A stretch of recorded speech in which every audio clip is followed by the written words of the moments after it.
She had just succeeded in curving it down into a graceful zigzag, and was going to dive in among the leaves, which she found to be nothing but the tops of the trees under which she had been wandering. When a sharp hiss made her draw back in a hurry, a large pigeon had flown into her face, and was beating her violently with its wings. "Serpent!" screamed the pigeon. "I'm not a serpent," said Alice indignantly. "Let me alone. Serpent, I say again," repeated the pigeon, but in a more subdued tone, and added with a kind of sob, "I've tried every way, and nothing seems to suit them." "I haven't the least idea what you're talking about," said Alice.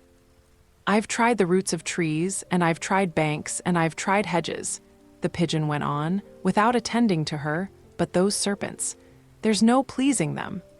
Alice was more and more puzzled, but she thought there was no use in saying anything more till the pigeon had finished. "As if it wasn't trouble enough hatching the eggs," said the pigeon, "but I must be on the lookout for serpents night and day. Why, I haven't had a wink of sleep these 3 weeks." "I'm very sorry you've been annoyed," said Alice, who was beginning to see its meaning.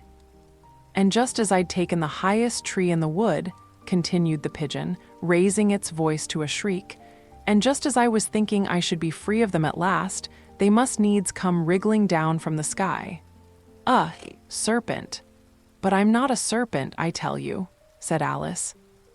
I'm a well, what are you?" said the pigeon. "I can see you're trying to invent something." "A little girl," said Alice, rather doubtfully, as she remembered the number of changes she had gone through that day. "A likely story indeed," said the pigeon in a tone of the deepest contempt.